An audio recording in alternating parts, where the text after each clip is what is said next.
Hello, my name's Kieran Mace. I'm a graphic designer of about 14, maybe 15 years experience so far, and I thought at this point it would be great to share my experiences, my learnings, as I've become a designer from very much non-design background, and maybe share a bit of my experience to enable those who are maybe thinking about becoming a designer to enter the field with a bit of confidence, a bit of hope, really.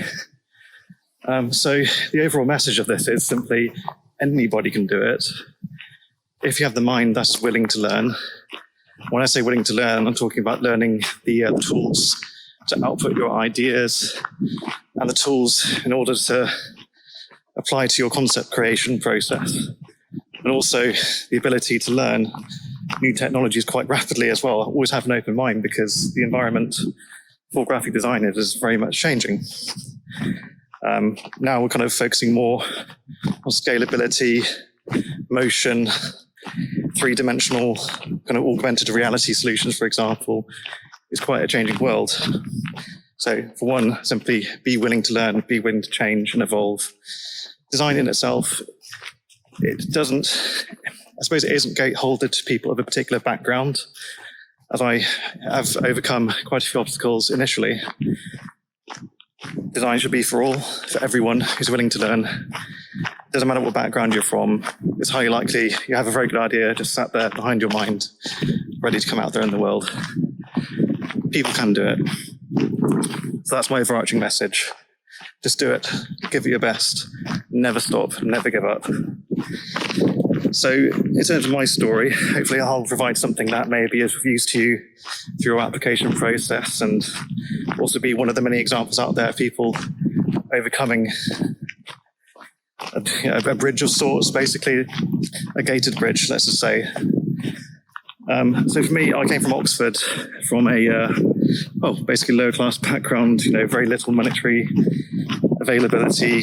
Went to a public school in Oxford, all perfectly fine, all normal. It wasn't the greatest school in the world, but back then it was just basic world, basic life, bullies for everybody, great education system. But I was hoping that by at the end of that 4-year period at secondary school, that maybe there'd be something positive for me out there. And after observing my parents for years, bless them, working in various roles that they absolutely hated, they were kind of embedded with the mindset of obviously work to live. Just get any job that you can within reason, to pay the bills, to do your family justice, basically, just to give them some way to live, and ultimately just keep working until you die miserably.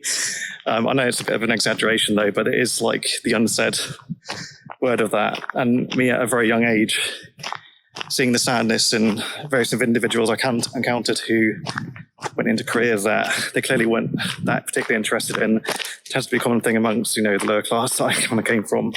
It's really sad. And, they deserve better than that and a better mindset than that. So me, my lovely age of 16, being the way I was, I noticed I was very much a problem solver. It's just bizarre. I'd had these little quirks really where, please don't laugh anyway, but in the house that I lived in, it kind of annoyed me that it took me so many steps to get from the sofa to the kettle to make a cup of tea. And I thought, this really annoys me. So I devised a solution to take the most minimal steps to get there.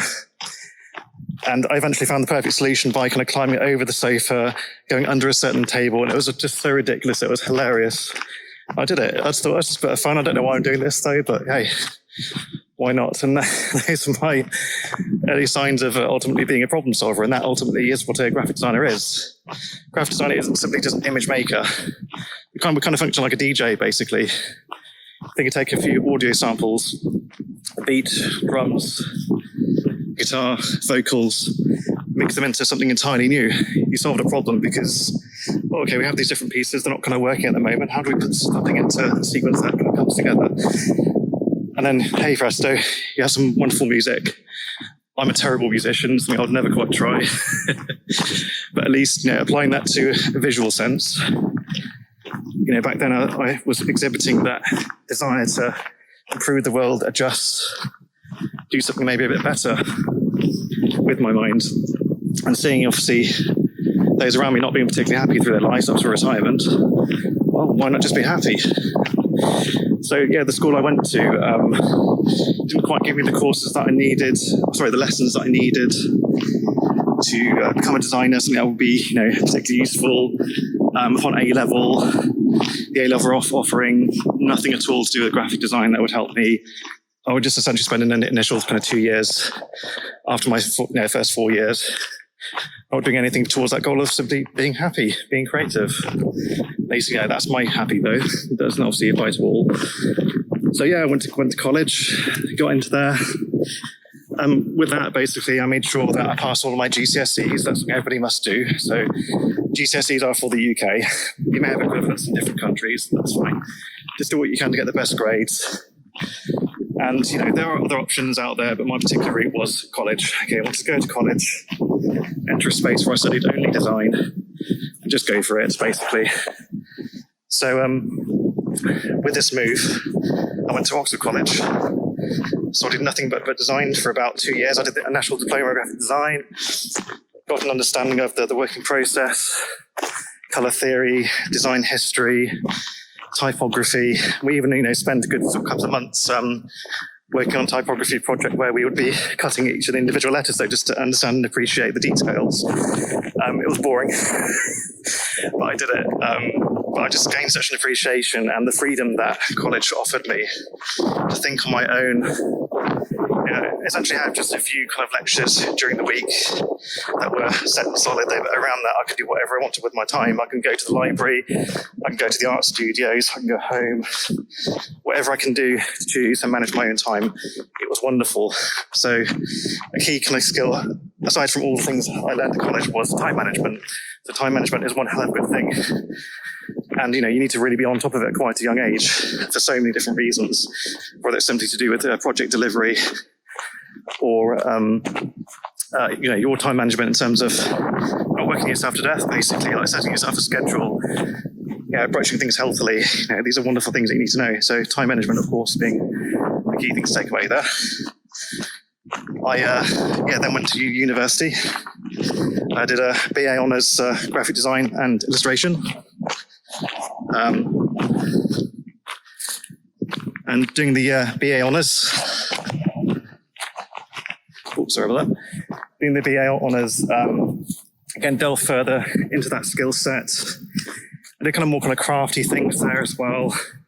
A bit of kind of metal work, more up on the illustration side as well, because I saw, as I was a growing designer, not many designers that I met, or at least, design students that I met, were the best at drawing and creating the imageries to essentially remix into something new. So within that, I did kind of various art lessons.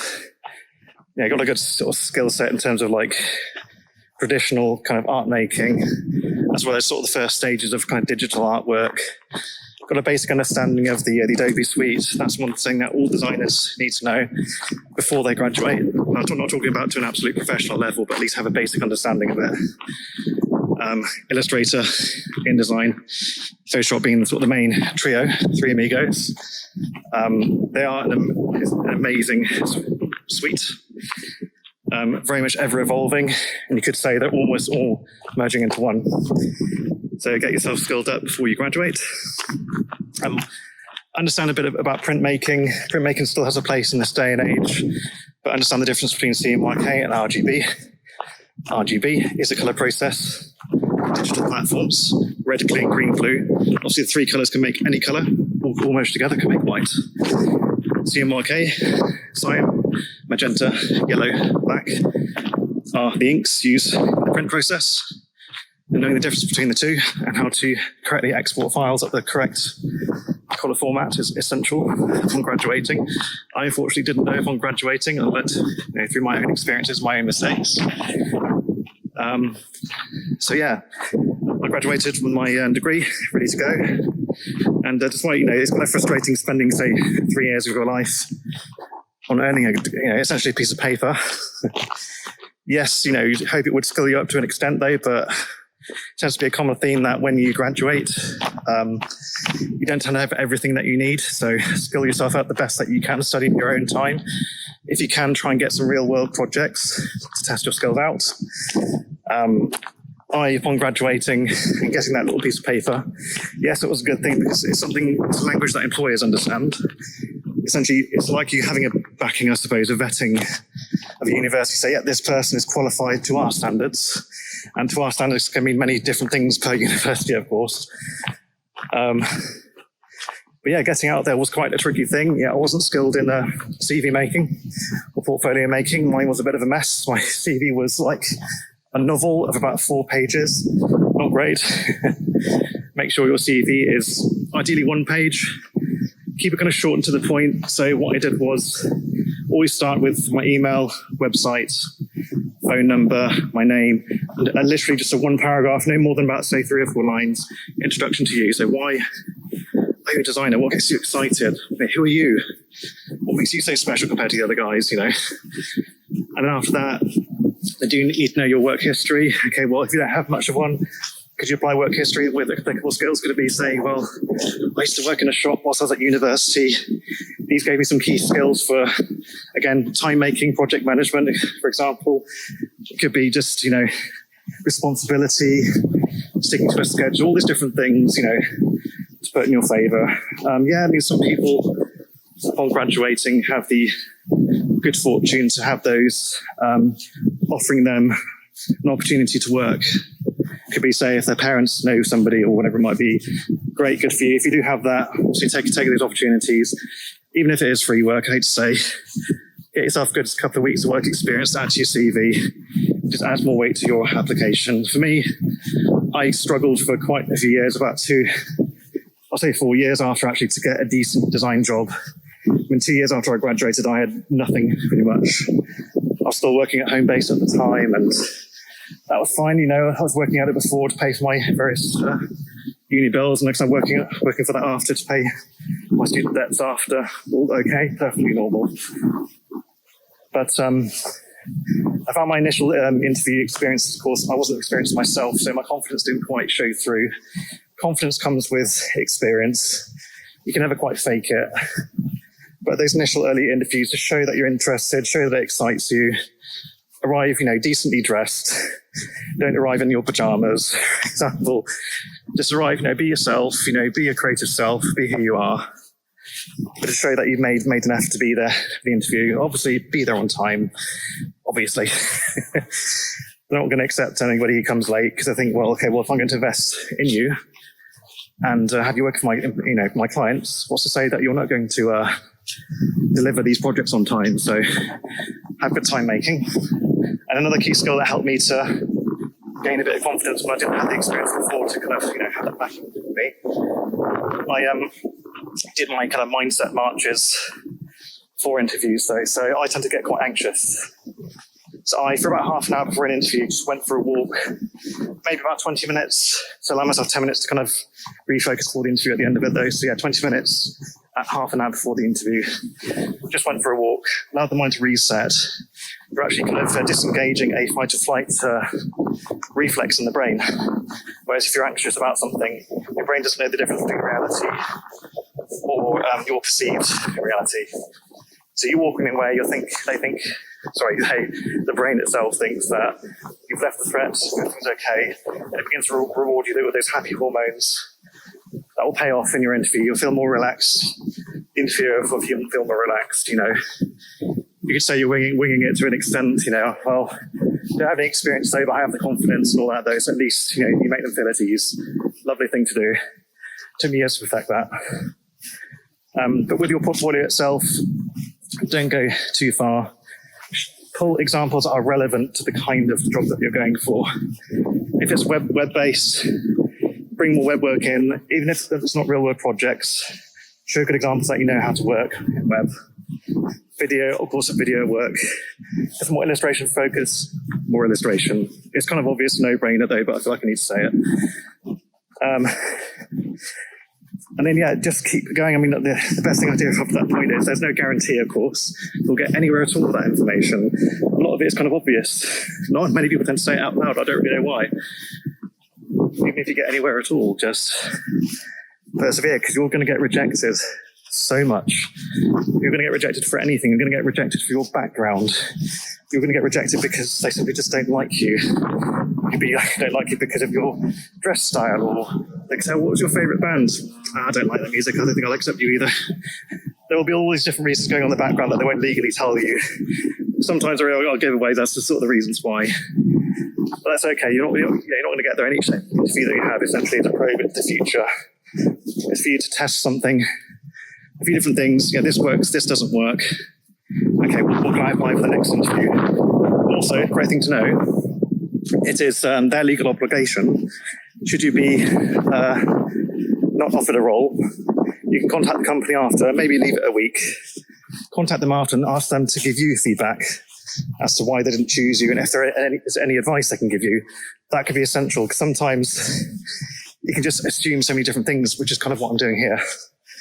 Get the empirical, get the knowledge, and ask them to tell you literally in writing, okay, so what wasn't so great for you guys, what was good? Maybe if you tell you something good, that would be nice, to give you a bit positive though, but hey, that's just good. Yeah, to essentially spend those years just building up your knowledge base. If you are lucky to land a design role straight away, awesome, great, lovely. If not, it's not the end of the world, and you're absolutely not the only person. I myself was rejected for at least about 40, 45, about at least kind of 50 roles or so of those years. There came a point where I almost gave up, really, because no one was willing to give me a chance. My background didn't particularly help me. There wasn't anybody I could go to for advice, say if somebody in my family was also a designer. Nobody had a clue. Quite frankly, I think most of my family thought that design was just painting pictures all day and all that such, the stereotype. So yeah, I just kept going for it. I persevered. Don't have any hold-ups in accepting roles that aren't specifically design-based, but have applicable skills that could transport you into your desired role. So for me, as I was failing, I was offered a role for a printing company in Oxford. Wasn't a great role, I admit. The people there were fun to work with, but it allowed me, for one, to increase my understanding of print, design for print, understand the limitations of print, and just get an appreciation for that. But as well as that particular print role, a good sort of 30% of the job was spent designing things to print. So that's where, of course, I was able to stretch my skill set. That's where I learned Corel Draw, which isn't my recommended design software, but it doesn't mean it's bad. It's still good. It's still quite used a lot in the industry. But me working that particular role, and in fact, I actually worked 2 roles that were kind of around print. They were just enough on my CV to, for one, increase my experience of real-world projects. 2, get people vetting you, so the people that I work with put a good word in for me in terms of just give me a nice review, nice reference. They'll sometimes give you a phone number or an email that your potential new employer will contact them on, just to validate that. It all goes in your favour. And through that, basically, I honestly feel that if I went straight into a design role initially, I wouldn't have been skilled up enough to keep that role. I would have lost it straight away. Despite the frustrations of my experience taking so many years, so many efforts, so many failures, I feel like when I finally became a full-time graphic designer, and this was about in the year 2012, 2013, I became an actual full-time designer for a reputable university. Love that job as well. Worked there for 5 years. Lovely place. I felt like when I went into that role, I was more confident, more relaxed, and I just jumped right into it, straight into projects. I came with such confidence that the manager that I was working with at the time was quite surprised at my efficiency and how much work that I was taking on without exhibiting any symptoms of stress or being overwhelmed. Like, he felt at ease, I felt at ease, and I felt like I finally achieved that thing that I wanted to do when I left school: work, be happy. My happy was doing something that I was good at, being stimulated in my role. I feel like I was just doing something that essentially feels like a hobby made into a career. If you can make your hobby into a career, whatever your hobby is, that is quite a special thing, isn't it?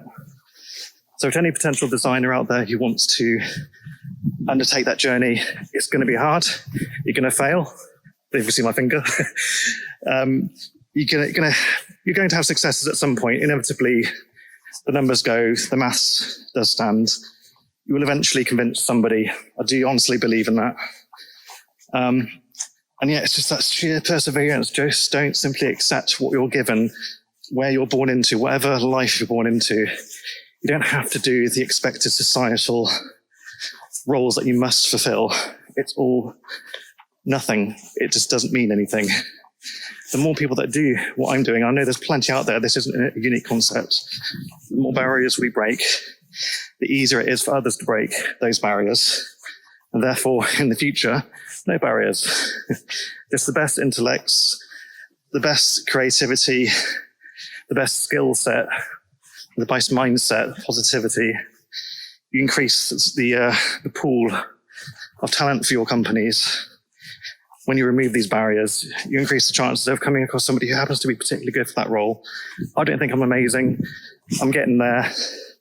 But had I not pushed through that barrier, the industry would have lost out to one designer that could have helped them in quite a tremendously wonderful way. So yeah, so that's me on my walk.